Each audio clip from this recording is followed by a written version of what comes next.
سلیمان الریاح، حضرت سلیمان علیہ السلام کے لیے ہواؤں کو مسخر کیا، وَعَلَمْتَ لِدَاؤُدَ الْحَدِيدِ، حضرت داؤد علیہ السلام کے لیے لوہے کو نرم کیا، وَأَحْيَيْتَ لِعِيسَى الْمَوْتَى، حضرت عیسیٰ علیہ السلام کے لیے مردوں کو زندہ کیا، فَمَاذَا جَعَلْتَ لِي، اللہ میرے لیے کیا ہے؟ اللہ نے فرمایا میرے حبیب تجھے وہ دوں گا جو کسی کو نہیں دیا، مَا ذُكِرْتُ إِلَّا ذُكِرْتَ مَعِي، اے میرے حبیب جہاں میرا ذکر ہوگا ساتھ تیرا ذکر ہوگا۔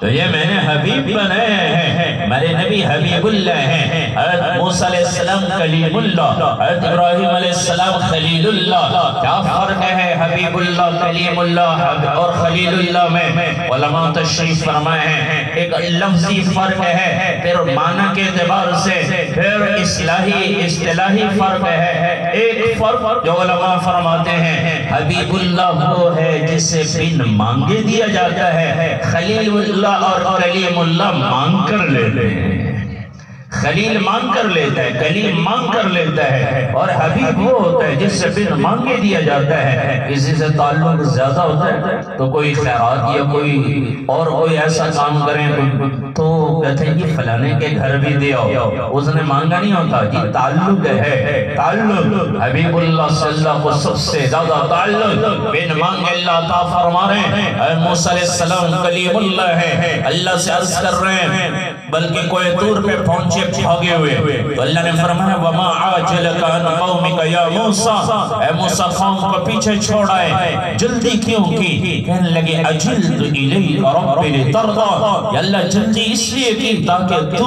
راضی ہو جائے، جلدی اس لیے کی تاکہ تو راضی ہو جائے۔ اور حبیب اللہ کون ہیں جس سے اللہ بن مانگے فرما رہے ہیں؟ کلیم اللہ تو اللہ کی رضا کے لیے دوڑ رہے ہیں، اور حبیب اللہ وہ ہے جس سے بن مانگے اللہ فرما رہے ہیں وَلَسَوْفَ يُعْتِيكَ رَبُّكَ فَتَرْضَىٰ، میرے محبوب آپ کو اتنا دوں گا کہ آپ راضی ہو جائیں۔ ساری دنیا اللہ کو راضی کر رہی ہے، اللہ اپنے حبیب کو راضی کر رہے ہیں۔ یہ کلیم اللہ ہے، حضرت ابراہیم علیہ السلام خلیل اللہ، خلیل اللہ اللہ سے مانگ رہے ہیں، بہت ساری دعائیں اللہ سے مانگی ہے، قرآن میں ان کا ذکر ہے۔ ایک دعا ہے ان کی اپنی اولاد کے لیے، اللہ سے کہہ رہے ہیں اے اللہ وَجْنُبْنِي وَبَنِيَّ أَن نَعْبُدَ الْأَصْنَامَ، یا اللہ مجھے اور میری اولاد کو بت پرستی سے بچا۔ یہ اولاد کے لیے دعا مانگا کریں، یہ دعا اپنی زبان میں چاہے مانگیں، سرائکی میں، اردو میں، پنجابی میں، پشتو میں، جو زبان ہے، اگر یہ الفاظ یاد ہوں تو بہت اچھا کہ عربی میں مانگے۔ اللہ نے بتایا ہے ہمیں 13واں سپارہ، قاری عبدالوسیع صاحب، عبدالسمیع صاحب وغیرہ سے پوچھ لیں کہ کون سی جگہ ہے وَجْنُبْنِي وَبَنِيَّ أَن نَعْبُدَ الْأَصْنَامَ، اللہ نے مانگنے کا طریقہ بتایا۔ اولاد کے لیے کیا دعا مانگیں؟ یا اللہ مجھے اور میری اولاد کو بت پرستی سے بچا۔ اولاد خالی پیڑ دنیا سے گئی، ننگے بدن دنیا سے گئی، لیکن بت پرستی نہ کر نہیں کی، اللہ کی قسم جنت میں جائیں گے۔ لیکن اگر جگ جہان کے مالک بن جائیں، ہر قسم کے کھانے موجود ہیں اور اعلیٰ قسم کا لباس ہے، لیکن بت پرستی کرتا ہوا بھی اللہ کے ساتھ شریک ٹھہرایا، اللہ کے نبی نے فرمایا بغیر حساب کتاب کے جہنم میں، اللہ قرآن میں کہتے ہیں اللہ شرک کو معاف نہیں کریں گے۔ اس لیے ابراہیم علیہ السلام اپنی اولاد کے لیے دعا مانگ رہے ہیں وَجْنُبْنِي وَبَنِيَّ أَن نَعْبُدَ الْأَصْنَامَ، کہ اللہ مجھے میری اولاد کو بت پرستی سے بچا۔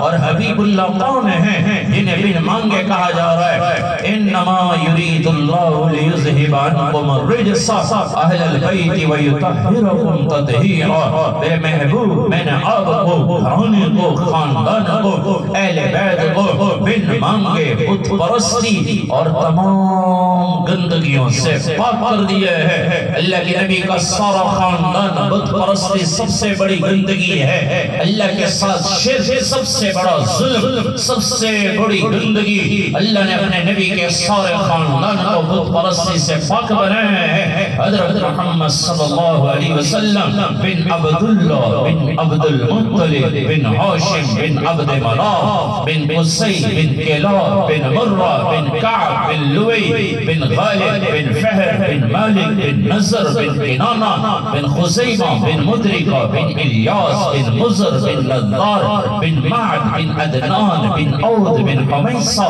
بن سلامان بن عود بن عود بن کمبال بن عبی بن عوام بن ناشد بن حزاب بن بلداس بن یدلاف بن تابع بن جاعن بن ناحس بن ماخی بن عیفی بن ابکر بن عبید بن طوا بن حمدان بن صنبر بن یسربی بن یحزن بن یلحن بن عرعوہ بن عیزی بن زیشان بن عیسر بن عدنان بن ایمان بن مقصر بن ناحس بن سارے بن سمی بن مسی بن عوض بن ایران بن ایدار بن اسماعیل بن ابراہیم علیہ السلام بن طارح بن ناحور بن سروج بن رو بن فائل بن عابر بن ارفخشاد بن سام بن نوح علیہ السلام بن لامک بن متوشالح بن اخنون ادریس علیہ السلام بن یرد بن ملحلئیل بن کینان بن آنوش بن شیس اور بن آدم علیہ السلام.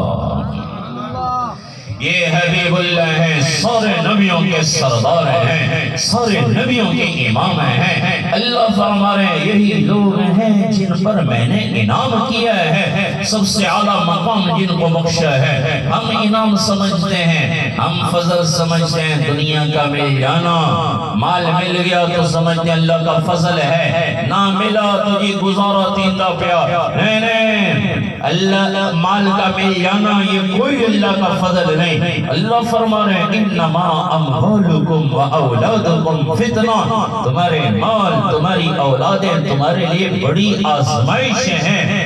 اور المال والبنون زینت الحیات الدنیا، مال اولاد تو دنیا کی زینت ہے. یا ایھا الذین آمنوا لا تلہکم اموالکم ولا اولادکم عن ذکر اللہ. اے ایمان والو تمہیں تمہاری اولادیں، تمہارے مال اور تمہاری اولادیں اللہ کے ذکر سے غافل کر کے کہیں ہلاکت میں نہ ڈالو. وَمَنْ يَفْعَلْ، جو اولاد اور مال کے پیچھے لگ کے اللہ کے ذکر سے غافل، اللہ کے احکامات سے غافل، نبی کی زندگی سے غافل ہو گیا. وَمَنْ يَفْعَلْ ذَلِكَ فَأُولَئِكَ هُمُ الْخَاسِرُونَ. اللہ فرما رہے ہیں یہی خسارے والے ہیں. تو مال کا مل جانا یہ تو اللہ کی طرف سے آزمائش ہے، امتحان ہے، اللہ کا فضل. اللہ فرما رہے یہ میرے محبوب نبی ہیں، یہ انبیاء ہیں جن پر میں نے اللہ کا میں نے فضل کیا ہے، جن پر میں نے انعام کیا ہے. اللہ کے نبی کئی دنوں سے فاقے سے ہیں. حضرت فاطمہ الزہرا رضی اللہ تعالیٰ عنہ کے پاس جو آئے، انہوں نے چکی میں ڈال کے پیسا، روٹی پکائی، پھر کھانے کے لیے بیٹھے ہیں. خیال آیا اللہ کے نبی بھی کئی دنوں سے فاقے سے ہیں. ایک جو کی روٹی کا ٹکڑا لے کر آئی، کسرۃ من خبز الشعیر، اللہ کے نبی کے سامنے پیش کیا. اللہ کے نبی نے تناول فرمایا. پھر اللہ کے نبی نے فرمایا یا فاطمہ واللہ ھذا اول طعام یأکلہ ابوک من ثلاثۃ ایام. میری بیٹی فاطمہ اللہ کی قسم 3 دن کے بعد تیرے باپ کے پیٹ میں جانے والا یہ پہلا لقمہ ہے. 3 دن تک کھانے کو نہیں ملا. اور اللہ کیا فرما رہے ہیں یہی تو ہے جن پر میں نے انعام کیا ہے. حضرت عمر رضی اللہ تعالیٰ عنہ ایک موقع پر اللہ کے نبی کا حال پوچھنے آئے. دیکھا کہ گھر میں کوئی جو پڑے ہوئے اور بغیر دباغت دیے کپڑے پڑے، چمڑے پڑے ہوئے. اور اللہ کے نبی جس چٹائی پر آرام کر رہے ہیں آپ کے بدن پر، خوبصورت بدن پر چٹائی کے نشان دیکھے حضرت عمر رضی اللہ عنہ رونے بیٹھ گئے. اللہ کے نبی نے فرمایا عمر کیوں روتے ہو؟ یا رسول اللہ یہ کیسر اور کسرا دنیا کے بادشاہ یہ تو مزے کی زندگی گزار رہے ہیں، اور آپ کی یہ حالت، دونوں جہان کے سردار نبی، اور آپ کی یہ حالت کہ جسم پر چٹائی کے نشان پڑے ہوئے. آج تو غریب سے غریب آدمی کے گھر میں بھی اچھا بستر ہے سونے کے لیے، آرام کے لیے، اور دونوں جہان کے سردار نبی ایک چٹائی پر آرام فرما رہے ہیں، ٹاٹ کا کپڑا ہے اس پر آرام فرما رہے ہیں. اللہ کے نبی نے فرمایا عمر دھوکے میں پڑے ہوئے ہو، اللہ نے ان کو اس جہان میں سب کچھ دے دیا، اللہ نے ہمارے لیے آخرت میں سب کچھ رکھا ہے.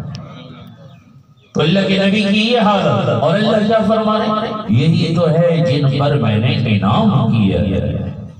تو وہ انعام کیا ہے، وہ فضل کیا ہے؟ ہمارا علم غلط ہو گیا، ہم نے دنیا کے ملنے کو فضل سمجھ لیا، حکومت کے مل جانے کو اللہ کا فضل سمجھ لیا، عزت سمجھ لی۔ اس لیے کوئی الیکشن میں جیت جاتا ہے تو لکھواتا ہے وَتُعِزُّ مَن تَشَاءُ وَتُذِلُّ مَن تَشَاءُ۔ وہ یہ سمجھتا ہے کہ یہ الیکشن جیت جانا عزت ہے، ہار جانا ذلت ہے۔ میں الیکشن جیت گیا تو میں عزت پا گیا، ہار گیا تو ذلیل ہو گیا۔ میں نے اللہ کا اعلان ہے وَلِلَّهِ الْعِزَّةُ وَلِرَسُولِهِ وَلِلَّهِ الْعِزَّةُ وَلِرَسُولِهِ وَلِلْمُؤْمِنِينَ۔ عزت ہے ہی صرف اللہ کے لیے، رسول کے لیے اور مومنین کے لیے عزت ہے۔ جو ایمان والا ہوگا اسی کے لیے عزت۔ تو اللہ کا فضل کیا ہے جو انبیاء پر فرمایا ہے؟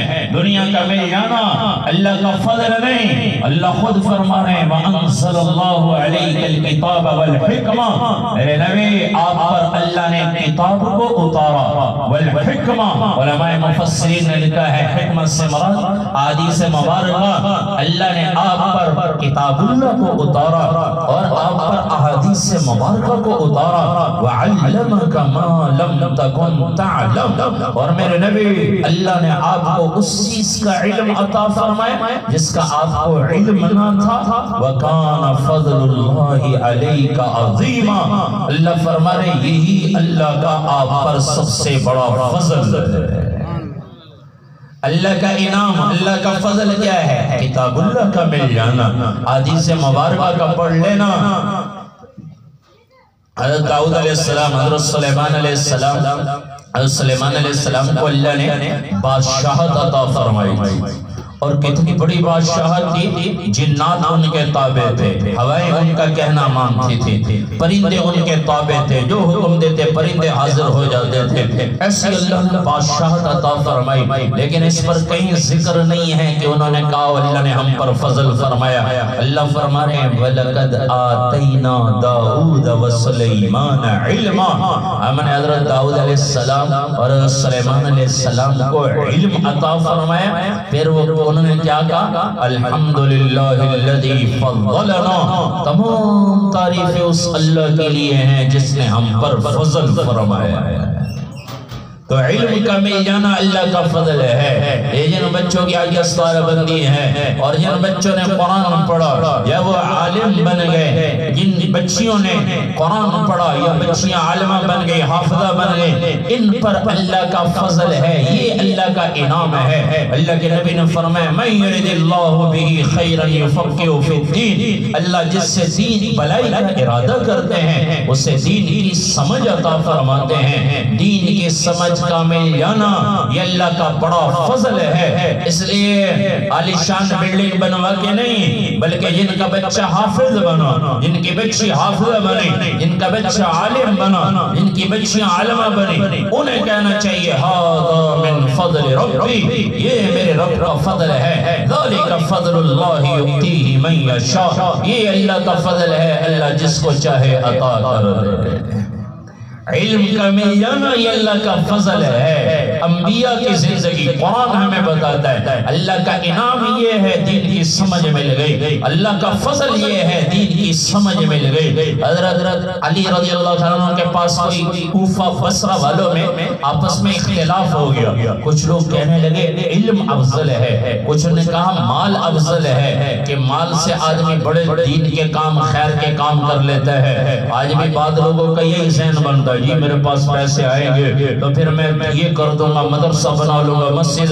نہیں، بلکہ اللہ نے جو دیا ہے وہ لگاؤ، اللہ نے جتنا دیا ہے اس کو خرچ کرنے والے بنے کہ اللہ فرما رہے وَأَنفِقُوا مِمَّا رَزَقْنَاكُمْ، اپنے ان مالوں میں سے جو ہم نے تمہیں عطا کیے ہیں ان مالوں میں سے خرچ کرو، اس سے پہلے کہ تمہیں موت آ جائے۔ موت سے پہلے یہ کبھی تمنا نہ کرنا زیادہ مال آ جائے تو پھر میں دین کا کام کر لوں گا۔ نہیں، بلکہ بصرہ والوں میں بھی یہ اختلاف ہوا۔ انہوں نے آدمی بھیجا حضرت عبداللہ ابن عباس رضی اللہ تعالیٰ عنہ کے پاس، حضرت علی رضی اللہ تعالیٰ عنہ کے پاس، ان سے پوچھو کہ علم بہتر ہے یا مال بہتر ہے؟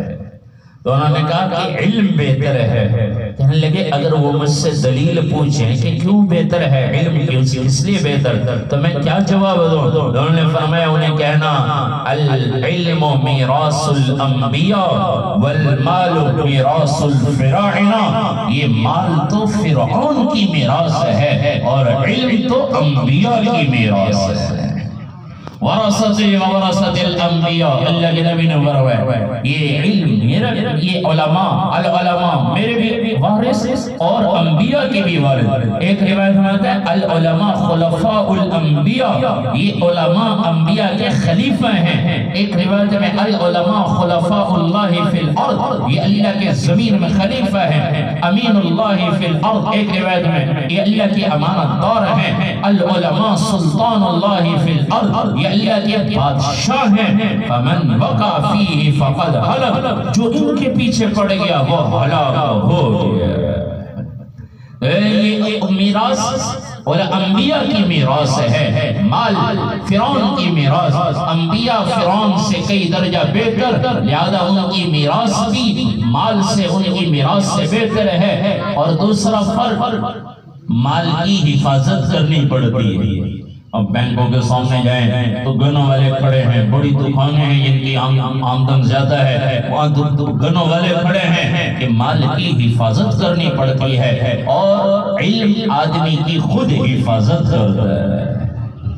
آدمی کی خود علم حفاظت کرتا ہے۔ اللہ کے نبی نے فرمایا جو گھر سے نکلتے ہوئے بسم اللہ توکلت علی اللہ لا حول ولا قوت الا باللہ پڑھ لے، اللہ اس کی حفاظت بھی فرماتے ہیں۔ فرشتہ 4 دعائیں دیتا ہے، تیری حفاظت کی گئی، کفایت کی گئی، شیطان کو تجھ سے دور کیا گیا، اور تجھے ہدایت دی گئی، ہدایت بھی مل گئی، کفایت بھی ہو گئی اور حفاظت بھی ہو گئی۔ کس وجہ سے؟ علم کی وجہ سے۔ آدمی کی خود علم حفاظت کرتا ہے، مال کی تو حفاظت کرنی پڑتی ہے۔ اور تیسرا فرق فرمایا کہ علم خرچ کرنے سے بڑھتا رہتا ہے، مال خرچ کرنے سے کم ہوتا ہے۔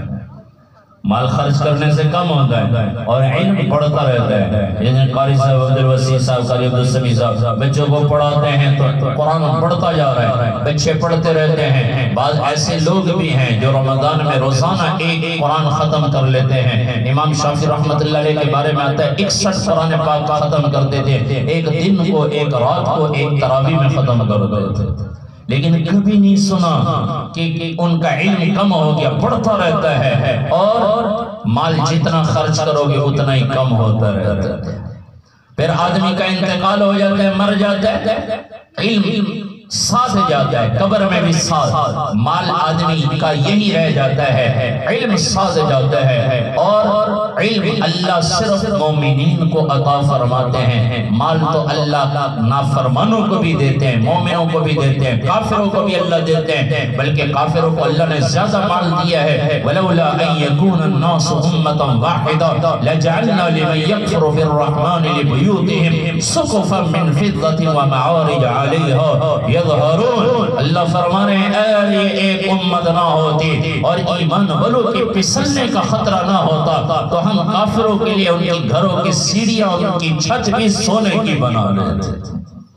مال تو اللہ کافروں کو زیادہ دیتے ہیں، لیکن علم صرف ایمان والوں کو عطا فرماتے ہیں۔ اور قیامت کے دن یہ مال آدمی کو روک لے گا، حساب کتاب میں پسا لے گا۔ اللہ کے نبی نے فرمایا آدمی کے قدم اس وقت تک نہیں اٹھ سکتے جب تک سوال نہ کر لیا جائے۔ ایک سوال یہ بھی ہے ان مالہ من این اکتسبہ وفیما انفقا، مال کہاں سے کمایا تھا، کہاں خرچ کیا، اور یہ علم آدمی کو جنت میں داخل کر دے گا۔ تو اس لیے بھائیو یہ اللہ نے آپ کو اللہ نے انعام عطا فرمایا ہے۔ آپ کے اس علاقے میں یہ بہت بڑا ایک دینی خدمات انجام دینے والا مدرسہ حنفیہ، اور جو ہے اللہ تبارک و تعالیٰ نے یہ آپ کو نعمت عطا فرمائی ہے۔ قرآن میں اللہ فرماتے ہیں لَإِن شَكَرْتُمْ لَأَزِيدَنَّكُمْ، اگر تم اللہ کی نعمت کا شکر ادا کرو گے تو اللہ فرما رہے ہیں میں تمہاری نعمت کو ضرور بھی ضرور بڑھاتا چلا جاؤں گا۔ تو بھائیو آپ سے بھی گزارش ہے اپنے بچوں کو قرآن پڑھائیں، اپنے بچوں کو علم پڑھائیں، یہ کوئی منع نہیں، دنیا بھی پڑھائیں، کوئی منع نہیں ہے، لیکن پہلے انہیں مسلمان بنائیں۔ پہلے ہم نے کلمہ پڑھا پڑا ہے، بچہ پیدا ہوتا ہے تو اس کے کان میں آذان دی جاتی ہے، اللہ اکبر اللہ اکبر، تیرا رب اللہ ہے، تیری ضرورت پوری کرنے والا اللہ ہے جو سب سے بڑا ہے، سارے جگ جہان اسی کے تابع ہے، اشہد اللہ الہ الا اللہ، گواہی دیتا ہوں میں کہ اللہ کے سوا کوئی الہ نہیں، کوئی معبود نہیں، کوئی مشکل حل کرنے والا نہیں، کوئی بگڑیاں بنانے والا نہیں، عزت ذلت کا مالک ہے تو اللہ، صحت بیماری کا مالک ہے تو اللہ، زندگی موت کا مالک ہے تو اللہ، دن رات کا نظام چلاتا ہے تو اللہ، بارش روکنے والا اللہ، بارش برسانے والا اللہ، خوشیاں دینے والا، غم دینے والا، رات کو دن میں بدلنے والا، دن کو رات میں بدلنے والا، عزت دے دے اسباب کے بغیر وہ مالک ہے، ذلیل کر دے چیزوں کے ہوتے ہوئے وہ مالک ہے، اشہد ان محمد رسول اللہ، تیرے رہبر رہنما میں گواہی دیتا ہوں۔ بچے کے کان میں پہلی آواز یہی پڑی ہے، پہلے اس سے یہ بنو کہ تیرا رب اللہ ہے، تیرے رہبر رہنما حضرت محمد صلی اللہ علیہ وسلم ہے، جن کے پیچھے چلنے سے زندگی بنے گی، دنیا کی زندگی بنے گی، آخرت بنے گی۔ یہ مدارس والے یہی بتاتے ہیں، او اللہ کو پہچان کر زندگی گزارو اور اللہ کو ساتھ لے لو، اللہ کو ساتھ لینے کے لیے نبی کی غلامی شرط ہے، نبی کی غلامی میں آئے جو کام بن جائیں گے، دنیا کے کام بھی بنیں گے، آخرت کے کام بھی بنیں گے۔ تو اپنے بچوں کو پہلے حافظ بناؤ، عالم بناؤ، مسلمان بناؤ۔ میرے قاری صاحب ہے پچھلے دنوں جانے کہنے لگے میں نشتر اسپتال گیا تو ایک بڑے ڈاکٹر والے لباس پہنا ہوا ہے، دائیں بائیں اور ڈاکٹر اس کے ساتھ چل رہے ہیں، اور وہ سر پہ ٹوپی، سادہ سی ٹوپی، چہرے پہ داڑھی، کہنے لگے مجھے اس کی شکل دیکھ کر بڑی نورانیت نظر آئی، میرا دل نے کہا کہ میں ملاقات کر لوں ان سے۔ تو وہ جو ساتھ چلنے والے ان سے میں نے کہا ان سے ملاقات ہو سکتی ہے؟ کون سا ہے؟ انہوں نے کہا یہاں کے بڑے ڈاکٹر ہیں، ملاقات ہو سکتی ہے؟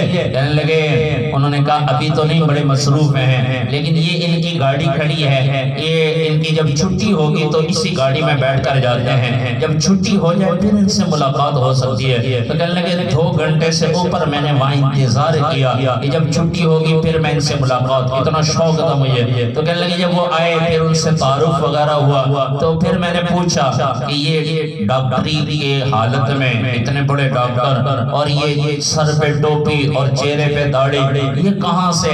کہنے لگے میں اللہ کا فضل ہے کہ میں حافظ بھی ہوں، میں عالم بھی ہوں۔ تو ڈاکٹر اور انجینئر بنانا کوئی منع نہیں، میں خود وابڑا کلونی تھرمل میں رہتا ہوں، وہاں پہ بھی ہیں حافظ ہیں، انجینئر بھی ہیں، بڑے 18واں 19واں گریڈ ہے ان کا، انجینئر بھی ہیں، حافظ بھی ہیں، کوئی منع نہیں، لیکن انہیں پہلے مسلمان بناؤ اپنے بچوں کو، یہی آپ کے بچے آپ کے کام آئیں گے، جب یہ مرنے ہم دنیا سے رخصت ہو جائیں گے، یہی بچے ہمیں پڑھ کر بخشتے رہیں گے۔ حضرت شفیع رحمت اللہ علیہ کے بارے میں لکھا ہے، شیخ الحدیث مولانا ذکریہ صاحب رحمت اللہ علیہ، حضرت شفیع صاحب رحمت اللہ علیہ بڑے اللہ کے ولی گزرے تابعین میں سے ہیں، بیٹھے ہوئے آنکھ لگی تو خواب میں دیکھا کہ لوگ قبروں سے نکل رہے اور کوئی سفید رنگ کی چیز اٹھا رہے، کہنے لگے میں حیران بھی ہوں کہ یہ کون لوگ ہیں اور یہ کیا اٹھا رہے۔ ایک بڑے میں ایک درخت کے ساتھ ٹیک لگائے بیٹھے تھے، میں ان کے پاس گیا، میں نے کہا حضرت یہ کون لوگ ہیں اور یہ کیا اٹھا رہے ہیں؟ کہنے لگے یہ وہ لوگ ہیں جو دنیا سے رخصت ہو گئے، قبروں میں آ گئے، اور یہ کیا اٹھا رہے ہیں؟ کہنے لگے یہ سفید رنگ کی چیز، کسی نے کوئی قرآن پڑھا ہے یا کوئی سورت پڑھی ہے یا کوئی نیک عمل کر کے مردوں کو بخشا ہے، تو یہ سفید رنگ کی چیز ثواب کی چیز ہے، وہ اٹھا رہے۔ کہنے لگے میں نے کہا آپ نہیں اٹھا رہے؟ کہنے لگے مجھے اٹھانے کی ضرورت نہیں، میرا بیٹا حافظ قرآن ہے، فلانے بازار میں حلوائی کی دکان ہے، وہ جو ہے وہ مٹھائی بھی بیچتا ہے اور روزانہ مجھے قرآن پڑھ کر بخش دیتا ہے، مجھے اٹھانے کی ضرورت نہیں پڑتی۔ یہ دنیا کی اعزاز ہے، مرنے کے بعد پتہ چلے گا۔ اللہ کے نبی نے فرمایا حافظ قرآن کی عقل سے کیا موت تک لوگ فائدہ اٹھاتے ہیں۔ بڑے بڑے میں نے دیکھے، بڑی ڈبل ایم ایس ہے، میں ڈبل میتھ کے ساتھ جو ہے ایم ایس کیا ہوا ہے، ایم اے کیا ہوا ہے، ایم ایس سی کیا ہوا ہے، یہ ڈبل 2 مرتبہ کیا ہے، اتنے ذہین، میتھ تو عجیب مضمون ہے، خشک مضمون ہے، تو اس میں M S C M S کیا ہوا ہے، تو لیکن آخرکار ان کا دماغ خراب ہو جاتا ہے. پیشاب اور پخانے میں، پانی میں اور پیشاب میں تمیز کوئی نہیں رہتی، عقل کام چھوڑ جاتی ہے. لیکن کبھی کسی حافظ قرآن عالم دین کے بارے میں نہیں سنا ہوگا کہ عقل خراب ہو گئی، نہیں، بلکہ موت تک اللہ کے نبی نے فرمایا حافظ قرآن کی عقل سے لوگ فائدہ اٹھاتے رہتے ہیں. پھر جب یہ انتقال کر جاتے ہیں حافظ قرآن قبر میں اتارا جاتا ہے، اللہ کی طرف سے وہی ہوتی ہے قبر کو، اے قبر اس کے گوشت کو کچھ نہ کہنا. وہ قبر کہتی ہے اللہ میں اس کے گوشت کو کیا کہہ سکتی ہوں، اس کے سینے میں تو تیرا کلام موجود ہے.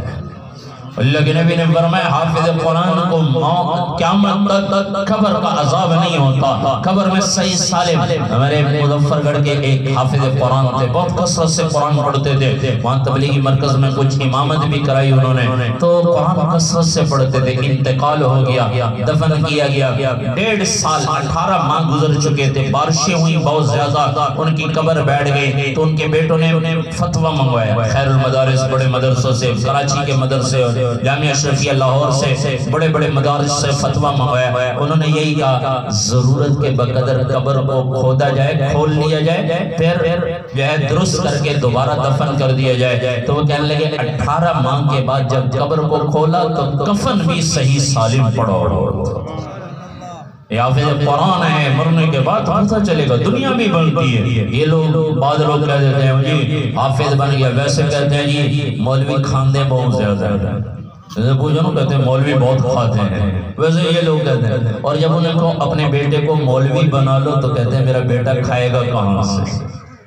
سارے ہڑتالیں کر رہے ہیں، یہ ہماری تنخواہ بڑھا دو، مہنگائی ہو گئی، فلاں نہیں. کبھی امام مسجد نے ہڑتال نہیں کی آج میں نماز نہیں پڑھاؤں گا جب تک میرا وظیفہ نہ بڑھا دیا جائے. اور سب سے کم وظیفہ مدرس، سب سے کم تنخواہ، لیکن سب سے زیادہ خوشحال زندگی گزارنے والے اللہ کی قسم یہی لوگ ہیں. امام احمد بن حنبل رحمہ اللہ ساری رات بیٹھے ہوتے تھے، حدیث پڑھتے تھے، ان میں سے مسائل نکالتے تھے. جب صبح کی آذان ہوتی تھی تو پھر کہتے تھے اللہ اکبر. یہ مزے بادشاہت میں کہاں ہیں جو اس حدیث کی کتاب سے مسائل نکالنے میں مزے ہیں، یہ بادشاہت میں بھی اللہ نے نہیں رکھے ہیں. تو اللہ کی قسم بادشاہوں کی کرسی کے وہ مزے نہیں ہیں، وہ تو ہر وقت پریشان ہے، ٹینشن ہے، کبھی ادھر کی ٹینشن کبھی ادھر کی ٹینشن، اور وہ ٹینشن ہی ٹینشن. لیکن یہ جو پڑھاتے ہیں اللہ کی قسم ان سے زیادہ سکون والے لوگ کوئی نہیں ہیں. وجہ کیا ہے؟ یہ قرآن کی برکتیں ہیں. پھر قیامت کے دن ایک الگ منظر ہوگا، یہاں تو بچوں کی دستار بندی ہوتی ہے، کسی استاد کی کبھی ہو جاتی ہے. قیامت کے دن سب سے پہلے حافظ قرآن کے والدین کی دستار بندی ہو. اللہ بلائیں گے، انہیں لباس پہنائیں گے جن کی قیمت دنیا کے انسان ادا نہیں کر سکتے. پھر اللہ ان کو کھانے کھلائیں گے، پھر اللہ مشروبات پلائیں گے، جنت کے مشروبات. مہمان نوازی ہو رہی ہے کن کی؟ حافظ قرآن عالم دین کے والدین کی پہلے ان کی مہمان نوازی ہوگی. اللہ کے نبی نے فرمایا ان کے سر پہ تاج رکھا جائے گا. قیامت کے دن یہ لوگ پہچانے جائیں گے کہ یہ کون لوگ ہیں جن کے سروں پہ تاج ہیں. یہ وہ ہیں جنہوں نے بچپن میں اور دنیا میں جنہوں نے اپنے بچوں کو قرآن پڑھایا، عالم بنایا، حافظ بنایا. ان کے والدین پہچانے جائیں گے، ان کے سروں پہ تاج رکھا جائے گا. اللہ کے نبی نے فرمایا اس کی روشنی کے سامنے سورج بھی بے نور ہو جائے گا.